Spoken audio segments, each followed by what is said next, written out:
Le chancelier allemand appelle l'Union européenne à poursuivre son soutien à l'Ukraine et à continuer à parler d'une seule voix afin de se faire entendre sur la scène internationale.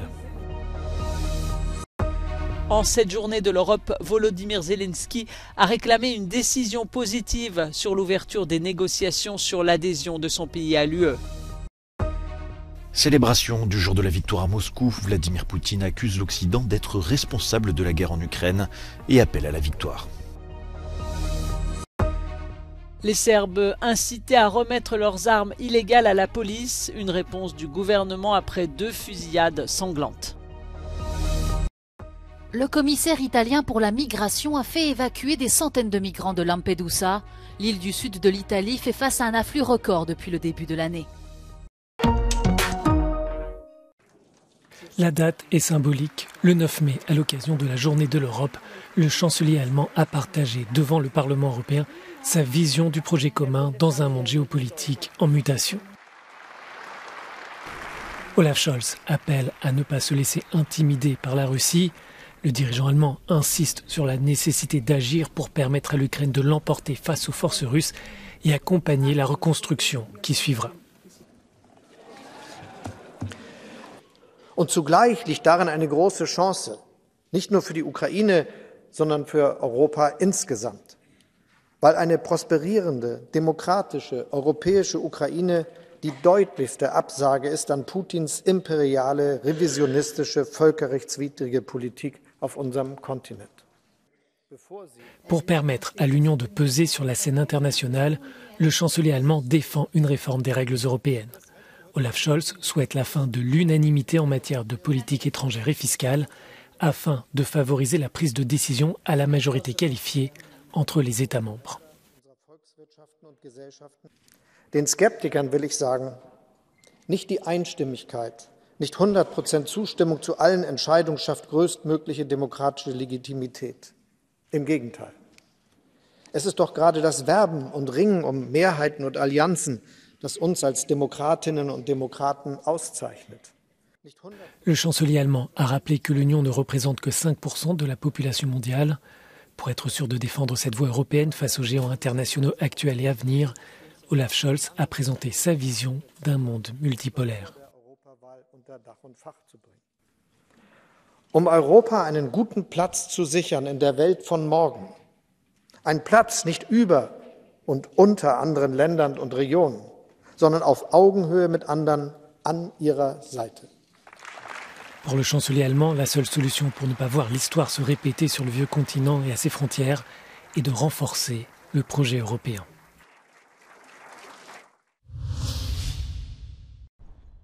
La visite de Ursula von der Leyen à Kiev en cette journée de l'Europe ne s'est pas limitée à des sourires et des éloges. Le président ukrainien a demandé à la présidente de la Commission européenne d'accélérer les livraisons de munitions approuvées par les alliés. Volodymyr Zelensky a également critiqué les restrictions imposées par certains pays européens aux exportations de céréales ukrainiennes.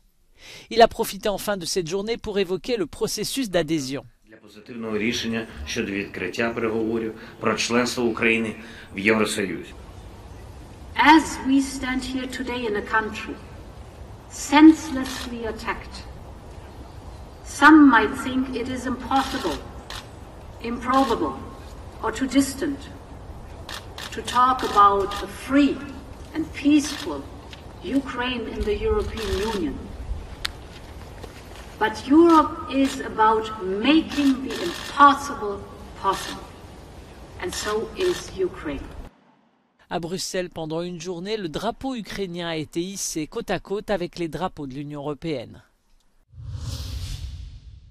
Alors que l'Ukraine a décidé, à l'instar des 27 États membres, de célébrer le 9 mai comme la journée de l'Europe, Euronews a interrogé la présidente du Parlement européen, Roberta Metsola, sur les perspectives d'adhésion de Kiev à l'Union. Once we have that political will, then our side, the European Union, needs to match the expectations with proper tasks. That means asking the questions that need to be asked, making sure that help is given, and step by step reach that goal. War has reshaped Europe. Are we already entering a wartime economy? Where are we today? We're looking at a situation where inflation is extremely high, where interest rates are being hiked up, where value is being wiped off, is housing, pensions, assets, values, businesses, companies, families are looking to us and saying, I do not have the money to pay my bills at the end of the month. This is where we need to respond, and that is why how we cushion the social and economic impact of what I would say is a poly-crisis will be the test that we have to put ourselves. As we are celebrating Europe Day 1 year out from EU elections, how would you say that the scandal in the European Parliament has affected the credibility of Europe? At the moment, we are undergoing a series of very difficult, because change is never easy, reforms. Some are of an immediate nature, some will take a little bit more time to be implemented before the start of the next mandate. In other words, next year, after this legislative term comes to an end. And I will do my very best until the end of the mandate to make sure that all the measures and the results that we have taken are measured in response to the difficulties that we have faced over the last months. Thank you very much. Thank you very much. Pour la deuxième fois depuis le début de l'invasion massive de l'Ukraine, la Russie célèbre le jour de la victoire. Une fête considérée actuellement comme la plus importante pour le pays. Lors du défilé sur la place rouge, le président Vladimir Poutine a appelé à la victoire de la Russie en établissant des parallèles avec la défaite de l'Allemagne nazie en 1945. Сегодня цивилизация вновь находится на решающем переломном рубеже. Против нашей Родины вновь развязана настоящая война. Но мы дали отпор международному терроризму, защитим и жителей Донбасса, обеспечим свою безопасность. Vladimir Poutine a accusé, je cite, les élites occidentales mondialisées de monter les peuples les uns contre les autres, de diviser les sociétés et de provoquer des conflits sanglants. La Russie a envahi l'Ukraine le 24 février 2022 en prétendant qu'il s'agissait d'une opération militaire spéciale. Le chef d'État a ce mardi parlé d'une guerre, mais d'une guerre défensive selon la lecture du Kremlin.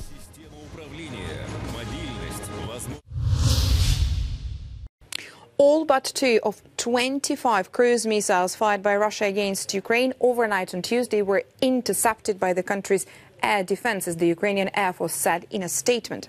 The Ukrainian military warned earlier this week that Russia is trying to wear down Ukraine's air defenses ahead of an anticipated counteroffensive. Russian forces have made marginal advances within Bakhmut as of the 8th of May amid reports of intensified Wagner Group forces' offensive operations. Russian sources claim that Wagner fighters intensified assaults on Ukrainian positions in western Bakhmut and shelling of the area. Now, Ukrainian military officials reported that additional Wagner personnel arrived and are operating in the city, leading to an increased intensity of the assaults. Ukrainians have not observed any indications that Wagner intends to leave the city, and that intensified shelling likely indicates that Wagner has received more ammunition. The Institute for the Study of War says Wagner Group leader Yevgeny Prigozhin and Chechen leader Ramzan Kadyrov may have compelled the Russian theater commander in Ukraine to resume artillery ammunition distribution to the Wagner forces in Bakhmut, despite his desired deprioritization of that effort. Now, the Russian Ministry of Defense likely has not fundamentally changed its intention of deprioritizing offensive operations and conserving munitions across the theater, as the Institute for the Study of War recently assessed.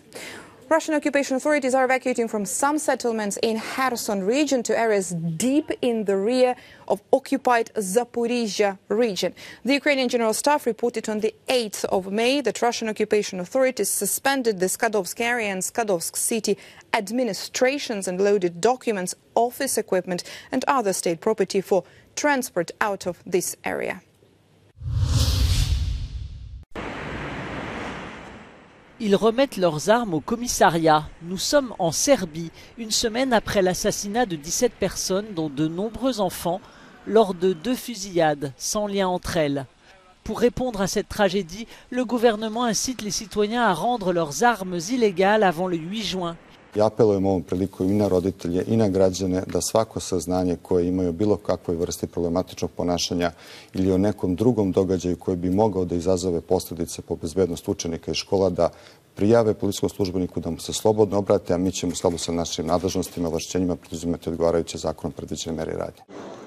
Alors que le choc a cédé la place à la colère, des milliers de personnes sont descendues dans la rue pour protester contre la promotion de la violence dans les médias et les émissions de télé-réalité, réclamant la démission du gouvernement. Les autorités ont également renforcé la sécurité dans les écoles. La première tuerie a eu lieu dans un établissement de Belgrade. Depuis la guerre dans les Balkans, beaucoup d'armes circulent dans la région. 39% des habitants de la Serbie en possèdent, le taux le plus élevé d'Europe. Le commissaire italien pour la migration a activé le plan de transfert extraordinaire de centaines de migrants de Lampedusa après le débarquement de 2000 personnes sur l'île ce week-end. Ce lundi, un premier transfert de 650 personnes a eu lieu en collaboration avec le ministère de la Défense. 80 migrants ont été emmenés à Pozzallo par un navire de la Guardia di Finanza et par un ferry régulier vers Porto Empedocle. Les derniers groupes de 90 personnes chacun ont été transportés par 3 vols militaires à Crotone, Pise et Catane. Depuis le début de l'année, la pression monte à Lampedusa, qui doit faire face à un afflux record de migrants. Sur place, la majorité des logements d'accueil sont bondés. 1 millier de personnes restent toujours dans le centre de la Contrada in Briacola, soit 3 fois plus que le maximum autorisé.